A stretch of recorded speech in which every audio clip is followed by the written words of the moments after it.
The police department says they've arrested a man that they believe could be connected to the murder of a missing person. Officers arrested 34-year-old Joshua Begley last night for the murder of Claude Wayne Holtzclaw, also known as Doc. We previously told you that man's remains were found last Monday, reportedly buried at a property on 4th Street Place Southwest. So far, police have not said whether Holtzclaw and Begley knew one another. We'll keep you updated as the investigation unfolds, but for now, you can find all of our past reporting on this case on WBTV.com. More law enforcement agencies across the area and the country are installing flock safety cameras to help solve crimes. But as the technology expands, so do concerns about privacy and accuracy. Well, now a lawsuit's been filed in York County surrounding the hot button issue. WBTV's Rachel Richardson has that story. This is just one of dozens of flock safety cameras across York County. Some are easy to spot while others blend right in. But whether you see them or not, they're still creating plenty of questions. More flock safety cameras are popping up across South Carolina, helping law enforcement quickly identify vehicles connected to crimes. I think that's fine. I mean, I don't see a problem with that. I really don't, as long as they're used for the right thing, I don't think it's that bad of a thing. Rock Hill PD tells me they have 26 of these in the city. Meanwhile, the York County Sheriff's Office says they have 19 across the county.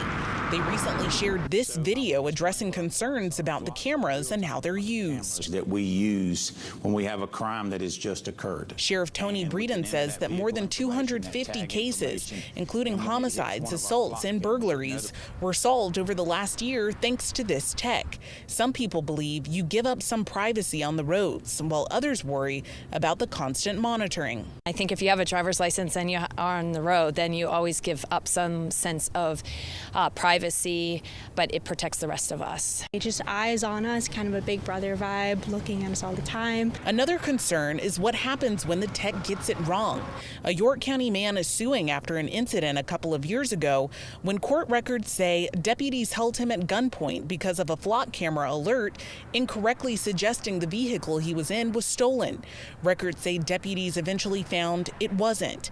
I reached out to Flock Safety to ask how often incidents like this happen. They said, quote, "Flock alerts are investigative leads, not enforcement decisions. Agencies are responsible for reviewing the full circumstances of an investigation before taking action."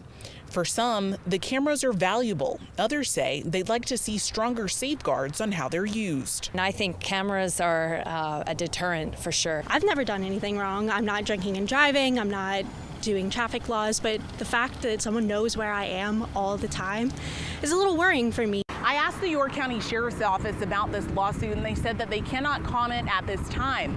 Flock Safety says that they work with around 6,000 law enforcement agencies across the U.S. and say that they've helped solve around 20% of the cases in the jurisdictions where they are. They said they've also been able to help locate around 10,000 missing people. In Rock Hill, Rachel Richardson, WBTV on your side. It's a case that